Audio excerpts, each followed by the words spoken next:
धर्म माने हमारे जो टीचर थे प्राइमरी स्कूल के वो मुसलमान, जिन्होंने मुझे पढ़ाया। अगर वो ना पढ़ाते तो मैं नहीं पढ़ सकता था।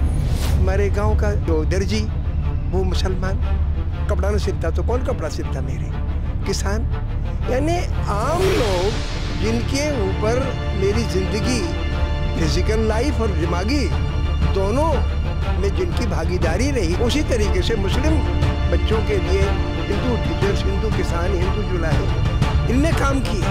हमारी सोसाइटी तो मिलजुल के बनी है। काला भविष्य है भाई। भारत तो क्या, यही सब भारत बनते हम और आप ही मिलके भारत है, बच्चे ही भारत है। प्रेजुडिसेस अगर आंखों में होंगी, अगर आपको मजदूर में बाबर दिखेगा या औरंगजेब दिखेगा, इससे इस अंधेपन से बड़ा अंधापन क्या होगा? बचपन से के हिंदुस्तान में धर्म के नाम पे घृणा है। और धर्म माने हमारे जो टीचर थे प्राइमरी स्कूल के वो मुसलमान, जिन्होंने मुझे पढ़ाया। अगर वो ना पढ़ाते तो मैं नहीं पढ़ सकता था। हमारे गांव का जो दर्जी वो मुसलमान, कपड़ा न सिलता तो कौन कपड़ा सिलता मेरे? किसान। यानी आम लोग जिनके ऊपर मेरी ज़िंदगी फिजिकल लाइफ और दिमागी दोनों में जिनकी भागीदारी रही, जिनकी वजह से उसी तरीके से मुस्लिम बच्चों के लिए हिंदू टीचर्स, हिंदू किसान, हिंदू जुलाहे, इनने काम किया। हमारी सोसाइटी तो मिलजुल के बनी है। और घृणा एक ऐसी चीज़ पैदा कर दी गई। घृणा इंसान में जलन, घृणा, घमंड थोड़ा बहुत तो होता है, लेकिन अनऑर्गेनाइज्ड होता है। और आदमी को रहता है यार कम हो जाए तो अच्छा है। अपन मस्जिद जाते हैं, मंदिर जाते हैं तो कम करते हैं, लेकिन वो घृणा जो एक संगठित तरीके से हुकूमत हासिल करने को या शोषण पे पर्दा डालने को खड़ी की जाती है, तो वो बड़ी खौफनाक होती है। आज़ादी के पहले साम्राज्यवादी हुकूमत थी हमारे मुल्क में, तो उस घृणा को पनपाया गया ताकि आज़ादी आंदोलन पे पर्दा पड़ जाए। आज़ाद हो गए, 20 बरस तक हमें सुकून रहा। 1969 से फिर मैं महसूस कर रहा हूँ, जब मैं पीएचडी कर रहा था आईआईटी में, पीएचडी करते वक्त मैंने देखा गांधी जी की शताब्दी थी, जन्म शताब्दी। उस वक्त अहमदाबाद में भिवंडी में दंगे भड़क गए। और पॉलिटिकल मतलब इस सेंस में हुकूमत ने तो नहीं मैं कहता हूँ कराए, लेकिन हिंदुस्तान का जो इंडस्ट्रियल क्लास है, व्यापारी तबका है, वो कहीं मजदूर आंदोलन खड़ा न कर दे तो तोड़ो इनको धर्म के नाम पर। तो इस तरीके से नफ़रत एक पॉलिटिकल इंस्ट्रूमेंट ऑफ एक्सप्लॉयटेशन और टू एक्वायर पावर ये बना। फिर राम मंदिर का ज़माना आया।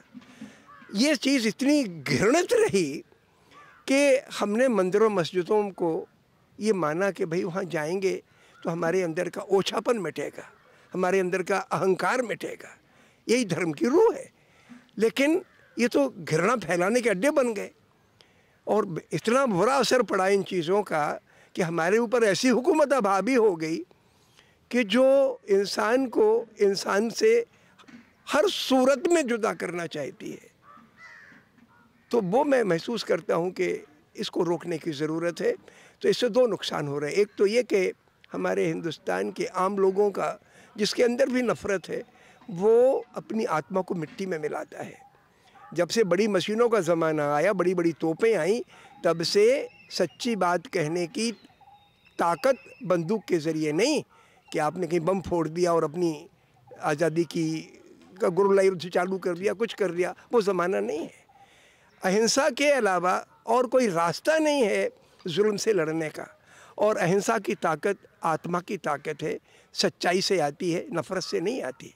इसलिए दो नुकसान हो रहे हैं कि एक तो हमारी आत्मा मिट्टी में मिल रही है, और दूसरा हमारे ऊपर जो पॉलिटिकल सिस्टम है वो सब संस्थाएं तोड़ रहा है।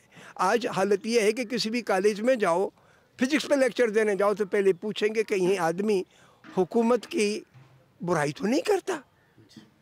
ये हालत हो गई। इलाहाबाद यूनिवर्सिटी में मैं लेक्चर देने गया तो लोगों को बहुत पसंद आया। फिर इस बार फिर बुलाया और हेड ऑफ द डिपार्टमेंट ने तैयारी कर ली। 2 दिन बाद जिस दिन मुझे जाना, मैंने रिजर्वेशन करा लिया, जाने लगा तो उन्होंने कहा कि साहब वो अभी नहीं, फिर बाद में बुलाएंगे। क्योंकि मैं समझ गया कि चूँकि वाइस चांसलर का रुख नहीं है, तो अकेली मेरी बात नहीं है, इस वक्त दबाव है संस्थाओं के ऊपर, वो मुझे एक सवाल करना चाहूँगा कि अब आप उम्र के 74वें साल में हैं, पूरी भारत को देखा है और अब जब युवाओं को देखते हैं, आपके सामने जो बच्चे हैं, वो जिस तरह की नफ़रत की भाषा और जिस तरह नफ़रत के आनंद को जी रहे हैं, इसको देखकर मतलब आपको क्या लगता है भारत का भविष्य? काला भविष्य है भाई। भारत तो क्या, यही सब भारत बनते हैं, हम और आप ही मिलके भारत है, बच्चे ही भारत हैं। अगर इस जहनियत के रहे तो आंखें आपने, भगवान ने आंखें दी अपन को, खोल के देखो। प्रेजुडिसेस अगर आंखों में होंगी, अगर आपको मजदूर में बाबर दिखेगा या औरंगजेब दिखेगा, इससे, इस अंधेपन से बड़ा अंधापन क्या होगा। दिन दहाड़े आप सूरज को नहीं देखना चाहते हो, और सूरज ये है कि हिंदुस्तान के 90% हिंदू और मुसलमान ईमान की रोटी खाते हैं, जो बात दिल में है ज़ुबान से बोलते हैं, एक दूसरे की दुख तकलीफ में मदद करते हैं। ये हिंदुस्तान की असली आत्मा तो ये आम लोग हैं, उनसे आप नफरत करते हो। पढ़े लिखे लोगों में ये एलिमेंट ऑफ हेरिटेज ज़्यादा है, ये बहुत गलत है।